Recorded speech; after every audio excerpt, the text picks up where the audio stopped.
yàlla kenn la tàmbalewul fenn du yemi fenn kenn sakku ko sakkul boppam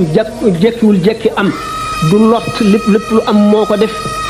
te amul dara luy dox ci nguuram gi toll ne pepp suuf te du moom la moo ko namm mu sopp ko ba masala tawhid yi jàng jeex yooyu nga xam ne li taxoon ñu sos ko moo di philosophe yi daan weranteeg ñoom di poser ay question jullit ñi seeni ulama di leen tontu ba seen tontu yooyu bari ba mujj nekk ab xam-xam ñu def ko mu di ay téere ci di ko jàngale ngir défendre ñu ngi ko tuddee ci tubaab l'apologie défensive pour défendre tawhid ji la noonu nga xam ne tawhid noonu la amee nag loo xam ne mooy bitt bi am na it loo xam ne mooy biir bi nag la wax ne dafa ne li anna tawhid zawi takallumi hawaahu kulli muminin wa muslimin tawhid bi nga xam ne ahlul kalaam mooy l'apologie défense jooju ma waxoon ahlul kalaam yi ñooñu di weranteeg falasife yi maanaam philosophie yi xam-xam boobu bu ñuy jàngale la bu ñu tasaare la ñëpp a ci yam ku ne xam na ko bépp jullit boo xamul nañ ko waxee fas nga ko ci sa xol mooy amul benn jullit bu jàpp ne yàlla dana lott ci dara wala dana umpale dara wala dana tële dara noonu nag tawhid demee nekk ñaari xeet li nga xam ne moom nga mujj wax mu tegu ci it noonu la demee ñaari xeet la bu fekkente ne tawhid daf ci am foo xam ne xóot ca yow gis nga naari gànnaar yi baatu maa boobu maiya inna allaha maana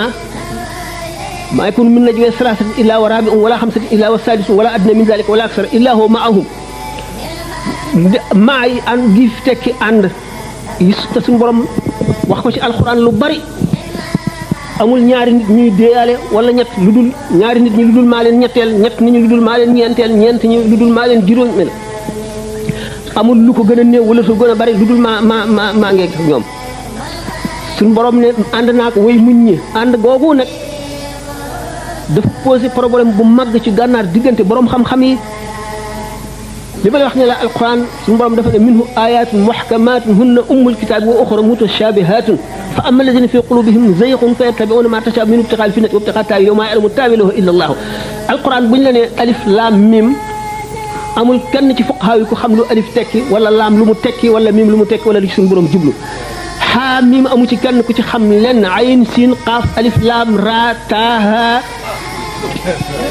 kaaf haya ayn saat amu ci lenn luñ xam dañu allahu alam bi muraadi yàlla xam lam ci nam maa jooju baat yi mel ne moom ci alxuraan a ngi ne gàññ mu fassiroon yi liñ koy firee kii daf koy firee lii kee firee lee kii firee lee nga xam ne xamuñu ko bu ñu ko xamoon du ñu wuute dëgg genn la waa gànnaar bi ñu wuutee ci maaya biñ ko indee sëñ Tuubaa dafa leen wax ne ànd googu suñu borom tabaraka wa taala di ànd ak mbindeef ku xamul jëmmi yàlla ja nam demee mënuloo xam ànd ga nam demee te wax ci tawxiid ak wax ci alquran day rekki gëm loolu la leen wax looloo gën a wóor day rekki gëmub nit ki kon alquran lu doy waar la maa jooju benn baat rek jommal fóore yi ak jànkate aarifoona billaahi suñu borom ku xamul jëmmam ja na mu mel mënuloo xam na mu àndeek bindeef yi loolu lu doy waar la lu mat a seet la kon suñu borom lépp loo ci xam ne jëm na ci tawxiid lu mat a teey la ulama wuy jàmbaar nañ ndax buñ fi nekkoon lu bari lënt fokk ñoom dañoo ñëw ngir leeralal nit ñi ndax alquran am na ci yoo xam ne sax dañ koo war a leeralal nit ñi loolu ulama yi ñoo taxawaay boobu ay lamp lañ yoo xam ne dañuy leeral diine ji suñu borom nag dafa bind jaam yi wóotale leen zahir wóotale leen baatin wóotale leen ci diggante bi kenn ku nekk ak fam la teg ulama yi boo demee Seydina Malik imam Abu Hanifa imam Ahmad ibn Hanbal imam Shafi'i ay nit lañ ñoo xam ne ñoo dënd diine ji ay ulama yi lañu yoo xam ne ñoo samp ngir yi nga xam ne ci la ahlu sunnati ñëpp nekk képp ku bokk ci ahlu sunnati kenn ci borom ngir yooyu nga topp ci ngir moomu nga nekk waaye indi wuñu détail yëpp ba mu jeex ndax seenu dund matale wu ko seen jamono itam ku ci dul Ahmad ibn Hanbal